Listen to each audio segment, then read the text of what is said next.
다 함께 사도신경으로 우리의 신앙을 고백하겠습니다. 나는 전능하신 아버지 하나님 천지의 창조주를 믿습니다. 나는 그의 유일하신 아들 우리 주 예수 그리스도를 믿습니다.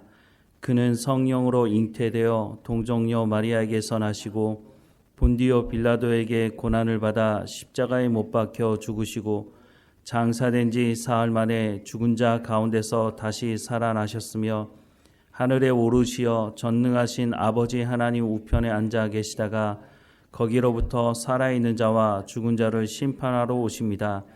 나는 성령을 믿으며 거룩한 공교회와 성도의 교제와 죄를 용서받는 것과 몸의 부활과 영생을 믿습니다. 아멘. 찬송가 259장 함께 찬양하겠습니다. 259장 함께 찬양하겠습니다. 예수 십자가에 흘린 피로써 그대는 씻기어 있는가? 더러운 죄 희게 하는 능력을 그대는 참으지 하는가? 예수의 보혈로 그대는 씻기어 있는가? 마음속에 여러 가지 죄악이 깨끗이 씻기어 있는가? 주 예수와 밤낮으로 늘 함께 그대는 행동을 하는가? 아무 때나 어디서나 그대는 십자가 붙들고 있는가? 예수의 보혈로 그대는 씻기어 있는가? 마음속에 여러 가지 죄악이 깨끗이 씻기어 있는가? 주님 예수 다시 올 때 그대는 영접할 예복이 있는가? 그대 몸은 거룩한 곳 천국에 들어갈 준비가 됐는가? 예수의 보혈로 그대는 씻기어 있는가? 마음속에 여러 가지 죄악이 깨끗이 씻기어 있는가? 모든 죄에 더러워진 예복을 주 앞에 지금 다 벗어서 샘물같이 솟아나는 보혈로 눈보다 더 이게 씻으라. 예수의 보혈로 그대는 씻기어 있는가? 마음속에 여러 가지 죄악이 깨끗이 씻기어 있는가? 아멘. 오늘 하나님께서 우리에게 주시는 말씀은 사도행전 10장 9절에서 23절까지 말씀입니다. 사도행전 10장 9절에서 23절까지 말씀 우리 함께 읽겠습니다. 이튿날 그들이 길을 가다가 그 성에 가까이 갔을 그때에 베드로가 기도하려고 지붕에 올라가니 그 시각은 제6시더라. 그가 시장하여 먹고자 하며 사람들이 준비할 때에 황혼한 중에 하늘이 열리며 한 그릇이 내려오는 것을 보니 큰 보자기 같고 내 귀를 메어 땅에 들이웠더라. 그 안에는 땅에 있는 각종 네 발 가진 짐승과 기는 것과 공중에 나는 것들이 있더라. 또 소리가 있으되 베드로야 일어나 잡아 먹으라 하거늘 베드로가 이르되 주여 그럴 수 없나이다. 속되고 깨끗하지 아니한 것을 내가 결코 먹지 아니하였나이다 한데 또 두 번째 소리가 있으되 하나님께서 깨끗하게 하신 것을 내가 속되다 하지 말라 하더라. 이런 일이 3번 있은 후 그 그릇이 곧 하늘로 올려져 가니라. 베드로가 본 바 환상이 무슨 뜻인지 속으로 의아해 하더니 마침 고넬료가 보낸 사람들이 시몬의 집을 찾아 문 밖에 서서 불러 묻되 베드로라 하는 시몬이 여기 유숙하느냐 하거늘 베드로가 그 환상에 대하여 생각할 때에 성령께서 그에게 말씀하시되 두 사람이 너를 찾으니 일어나 내려가 의심하지 말고 함께 가라. 내가 그들을 보내었느니라 하시니 베드로가 내려가 그 사람들을 보고 이르되 내가 곧 너희가 찾는 사람인데 너희가 무슨 일로 왔느냐? 그들이 대답하되 백부장 고넬료는 의인이요 하나님을 경외하는 사람이라 유대 온 족속이 칭찬하더니 그가 거룩한 천사의 지시를 받아 당신을 그 집으로 청하여 말을 들으려 하느니라 한데 베드로가 불러들여 유숙하게 하니라. 아멘. 하나님께서 아브라함을 부르실 때에 언약의 말씀을 하시고 아브라함을 불러주셨죠. 창세기 12장 1절에서 4절 말씀에 보면 여호와께서 아브라함에게 이르시되 너는 너의 고향과 친척과 아버지의 집을 떠나 내가 내게 보여줄 땅으로 가라. 내가 너로 큰 민족을 이루고 내게 복을 주어 내 이름을 창대하게 하리니 너는 복이 될지라. 너를 축복하는 자에게는 내가 복을 내리고 너를 저주하는 자에게는 내가 저주하리니 땅의 모든 족속이 너로 말미암아 복을 얻을 것이라 하신지라. 이에 아브라함이 여호와의 말씀을 따라갔고 롯도 그와 함께 갔으며 아브라함이 하란을 떠날 때에 75세였더라 라고 말씀을 하고 있습니다. 아브라함은 하나님께서 언약하신 그 말씀을 듣고 고향 친척 아비집을 떠났습니다. 그리고 다시는 고향으로 돌아가지 않았죠. 아브라함의 삶 가운데 여러 가지 시험도 고난도 있었지만 그 순간에 어려우니까 내가 고향으로 돌아가야겠다고 생각하지 않았습니다. 물론 애굽으로 내려간 실수를 범하기도 했지만 아브라함은 그때마다 하나님 말씀하실 때 그 언약의 말씀을 붙들고 평생을 살아갔던 것을 성경은 말씀해 주고 있습니다. 하나님은 아브라함에게 약속하신 그 말씀 그대로 아브라함의 후손들에게 가나안 땅을 허락해 주셨습니다. 그래서 출애굽한 이스라엘 백성들이 가나안 땅을 차지하게 되었죠. 하나님께서 말씀하신 그 언약의 말씀을 하나하나 다 이루어 가고 계시는 것을 성경은 말씀해 주고 있죠. 그런데 거기서 끝나지 않고 하나님은 분명히 3절 말씀해 보면 땅의 모든 족속이 너로 말미암아 복을 얻게 될 것이다 라고 말씀을 하고 있습니다. 이 말씀이 그때는 알아차리지 못했지만 예수 그리스도를 통해서 복음이 온 열방 가운데 퍼지게 될 것이라고 하는 그 말씀을 하시는 것이죠. 그런데 이스라엘 백성들은 이 언약의 말씀을 듣고도 가지고 있으면서도 이 말씀이 무슨 말인지 이해하지 못했다고 하는 것입니다. 왜냐하면 이 사람들은 자신들만 선택된 백성들이고 이방인들은 다 지옥의 땔감이라고 생각을 하고 그래서 주변 나라에 있는 사람들에게 하나님에 대해서 전하지 않았다고 하는 것입니다. 심지어는 사마리아 사람들도 구원에서 제외됐다라고 하는 것을 예수님 시대에 살았던 유대인들은 이런 생각을 가지고 있었다고 하는 것입니다. 이 생각이 처음부터 있었던 것은 아닙니다. 솔로몬 이후에 남북이 갈리고 난 이후 북이스라엘은 물론 하나님 앞에 순종하지 않았습니다. 예루살렘으로 사람들이 내려가면 그 사람들이 그 마음이 남유다의 왕에게 뺏길까 봐 그래서 북이스라엘에 우상을 만들어 놓고 너희는 다시는 성전을 찾아서 예루살렘에 가지 않아도 된다고 그렇게 속이면서 사람들에게 우상을 숭배하도록 만든 역사가 있죠. 하지만 그럼에도 불구하고 여전히 사마리아를 중심으로 한 북이스라엘은 하나님의 선택된 백성이라고 하는 것에 대해서는 의심하지 않았습니다. 그런데 아수르에게 망한 이후에는 생각이 바뀌었습니다. 아수르가 북이스라엘을 점령하고 나서 어떤 정책을 폈느냐 하면 피를 섞는, 그러니까 아수르 사람들과 북이스라엘 사람들과의 피를 섞는 정책을 폈습니다. 그리고 난 이후에 남유다 사람들은 저것들은 이방인이 되었다고 순수 혈통도 지키지 못했다고 그렇게 해서 구원에서 제외되었다고 남유다 사람들은 그렇게 생각을 했죠. 그나마 남유다 사람들은 순수 혈통을 지킬 수 있었던 것은 바벨론에게 망했는데 바벨론은 아수르와 다른 정책을 폈습니다.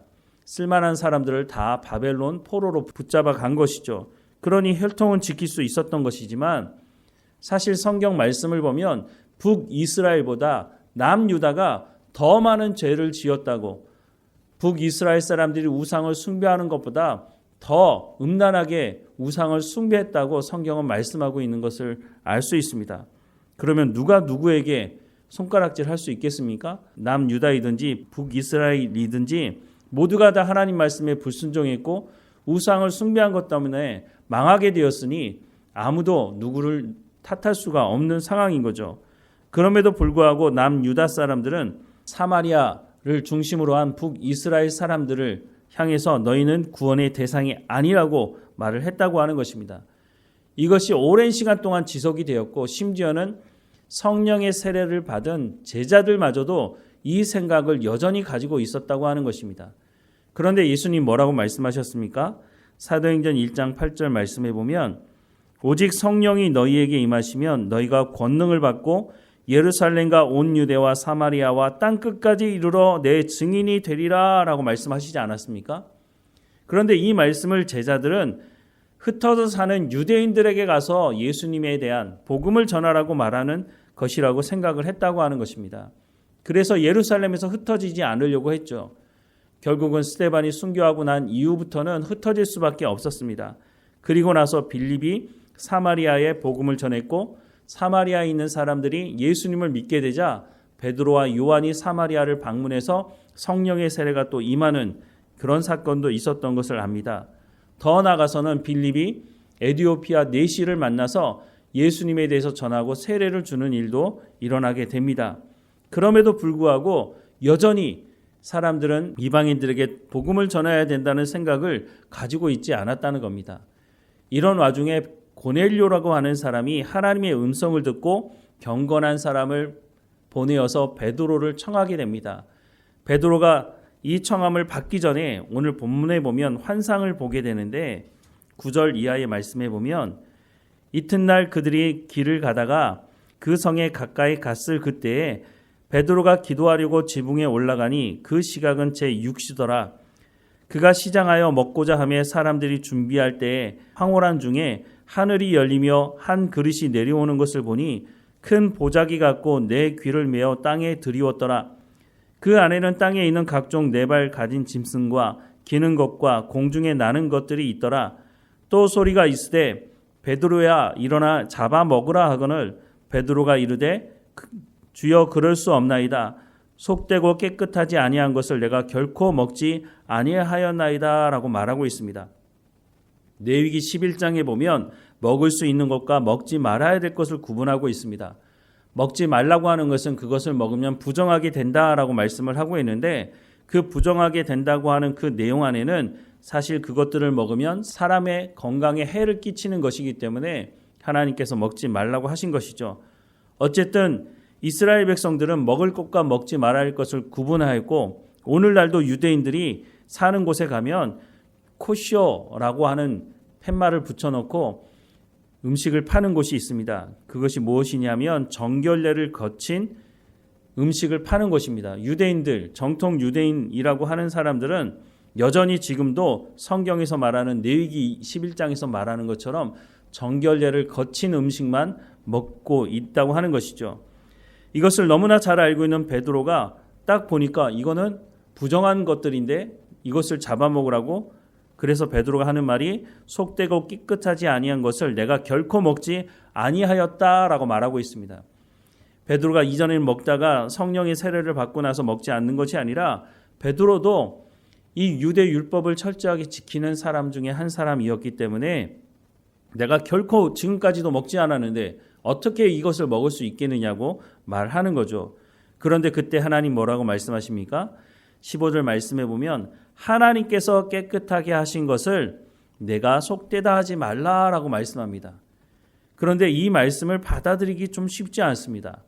평생을 부정하다고 생각한 것, 그것을 먹지 않았던 사람이 갑자기 그것을 먹는다고 하는 것이 그게 쉬운 일은 아니었을 것입니다. 그런데 이런 일이 3번 있고 난 이후에 베드로를 찾아온 사람을 베드로가 만나게 됩니다.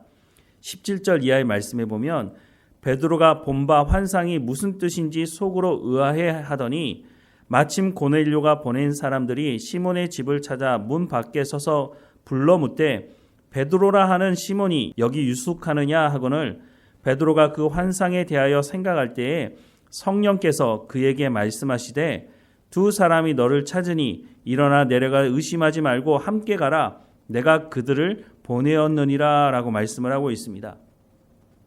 이를 통해서 이방인 선교의 문이 열리게 되는데요. 이때까지만 하더라도 베드로는 이것이 무슨 의미인지 전혀 알지 못했죠. 그리고 그나마 다행인 것은 베드로가 성령에 충만하고 성령의 음성을 들을 줄 아는 사람이었다고 하는 것입니다. 유대인들은 이방인들과 함께 교제하고 식사하는 것 자체를 금하고 있었습니다. 이 이후에 우리가 알 수 있지만 베드로가 고넬료의 집을 방문했다 돌아왔을 때 예루살렘 교회가 난리가 났습니다. 어떻게 이방인들과 함께 식사하며 교제했느냐는 것이죠. 성령의 세례를 받은 사람들, 예수님을 믿는 사람들조차 잘못된 이 고정관념을 깨는 것이 쉽지 않았다고 하는 것입니다. 이미 예수님께서 땅끝까지 이르러서 이방인들에게 복음을 전하라고 말씀하셨고, 더 거슬러 올라가자면 창세기 12장에 하나님께서 아브라함을 부르실 때부터 아브라함을 통해서 이방인 선교에 대해서 말씀하고 있었지만, 수천 년이 지나가는 동안 이스라엘 백성들은 우리만 구원의 대상자이지 이방인들은 지옥의 땔감이라고 하는 생각을 가지고 있었고, 이 생각을 제자들도, 성령의 세례를 받은 제자들조차도 이 생각을 바꾸는 것이 쉽지 않았다고 하는 것입니다. 그런데 그냥 그 생각을 가지고 있는 채로 내버려 두면 이방인 선교가 어떻게 이루어질 수 있겠습니까? 그래서 하나님께서 베드로를 통해서 이 환상을 보여주시고 이제 고넬료에게 복음을 전할 수 있는 길을 여시는 것을 보게 되는 것이죠. 우리가 이 시대를 살아가면서 우리도 이와 똑같은 잘못된 고정관념을 가지고 살아갈 수가 있습니다. 우리가 이 생각을 어떻게 바꿀 수 있을까요? 우리가 하나님의 말씀을 듣는다고 하는 것은 우리의 잘못된 생각을 바꾸어 가는 것인데, 어떻게 하면 우리의 잘못된 고정관념을 바꿀 수 있을까요? 그것은 우리가 성령의 충만한 가운데 하나님 말씀에 귀를 기울이고 있으면 우리의 생각이 바뀔 수가 있다고 하는 것입니다. 아무리 잘못된 생각을 가지고 있다 하더라도, 물론 베드로가 가진 이 생각이 무조건 잘못됐다고 할 수는 없죠. 부정한 것을 먹지 말라고 하는 것이 하나님의 말씀이기도 한 것이니까. 그런데 하나님 뭐라고 말씀하셨다고요? 하나님께서 깨끗하게 하신 것을 내가 속되다 하지 말라라고 말씀하고 있는 그 말씀, 우리가 듣지 못한다면 잘못된 고정관념은 깨지지 않았겠죠. 하나님께서 말씀하시는 그 말씀에 귀를 열고 마음의 문을 열고 들어야 합니다. 물론 사탄이 우리에게도 말해줄 수 있죠. 하지만 우리가 하나님 말씀에 귀를 기울이고 하나님 말씀에 순종하며 살아간다면 그것이 사탄이 말하는 것인지 하나님의 말씀인지 우리가 분간할 수 있는 실력은 가지지 않겠습니까? 하나님 앞에 기도하면서 하나님 내 가운데 말씀해 주십시오. 내가 하나님 말씀에 순종하겠습니다 라고 하는 것이 입술의 말일 뿐만 아니라 우리의 삶의 고백이며 열매가 되어야 할 것입니다. 그러면 하나님께서 우리를 선한 길로 인도하실 것입니다. 베드로가 고넬료에게 가서 복음을 전하지 않았다면 그 복음이 오늘 우리에게까지 전해지는데 상당히 오랜 시간이 걸렸을 것입니다. 하나님께서 말씀하시는 그 말씀에 우리가 귀를 기울이고 그 말씀에 순종하며 살아가는 우리의 삶이 되기를 주님의 이름으로 축원합니다. 기도하겠습니다. 사랑하는 하나님, 우리를 부르셔서 하나님의 자녀 삼아주시고 또한 하나님의 자녀로 살아갈 수 있도록 성령의 충만함을 허락해 주시는 하나님께 감사합니다. 하나님, 우리가 깨어있고 하나님의 말씀에 귀를 기울이게 하셔서 우리 안에 잘못된 고정관념을 가지고 있는 것이 있다면 하나님의 말씀으로 깨어지고 고쳐지고 새로워질 수 있도록 은혜를 허락해 주옵소서. 우리가 복음의 걸림돌이 아니라 우리가 복음의 통로가 되게 하시고 우리가 어느 곳에 있든지 우리를 통해서 하나님의 영광이 드러나는 삶이 될 수 있도록 우리가 하나님의 말씀에 귀를 기울이며 순종하며 성령의 열매를 맺어가는 삶의 현장이 될 수 있도록 오늘도 우리의 삶을 주관하시고 인도해 주옵소서. 하나님께서 인도하시는 곳 가운데 서 있게 하시고 우리의 입술을 통해서 우리의 손과 발을 통해서 하나님의 복음이 흘러갈 수 있도록 은혜를 허락해 주옵소서. 너희는 세상의 소금이고 너희는 세상의 빛이라고 말씀하시니 그의 부르심에 합당한 삶을 살아갈 수 있도록 오늘도 성령의 충만함으로 하나님의 말씀으로 우리를 새롭게 하심으로 하나님의 백성다운 삶을 살아갈 수 있도록 인도해 주옵소서. 어느 곳에 있든지 우리의 입술을 통해서 하나님을 찬양하게 하시며 감사함으로 살아가는 우리의 삶이 될 수 있도록 인도해 주옵소서. 우리의 삶이 불평하고 원망하는 것으로 채워지지 않고 하나님의 은혜를 간구하며 하나님께서 우리를 여기까지 인도하셨다고 고백하며 감사하는 삶이 될 수 있도록 날마다 우리와 함께 하시며 인도해 주옵소서. 우리의 삶이 하나님 본이 되어서 우리 주변 사람들이 우리를 통해 하나님의 영광을 보게 하시고 복음을 듣게 하시고 우리의 자녀들이 우리가 믿음의 삶을 살아가는 것을 볼 수 있도록 우리의 한 걸음 한 걸음을 하나님 인도해 주셔서 늘 하나님과 동행하는 삶이 될 수 있도록 인도해 주옵소서. 늘 우리와 함께 하시는 하나님께 감사드리고 예수님의 이름으로 기도드립니다. 아멘. 하늘에 계신 우리 아버지, 아버지의 이름을 거룩하게 하시며 아버지의 나라가 오게 하시며 아버지의 뜻이 하늘에서와 같이 땅에서도 이루어지게 하소서. 오늘 우리에게 일용할 양식을 주시고 우리가 우리에게 잘못한 사람을 용서하여 준 것 같이 우리 죄를 용서하여 주시고 우리를 시험에 빠지지 않게 하시고 악에서 구하소서. 나라와 권능과 영광이 영원히 아버지의 것입니다. 아멘.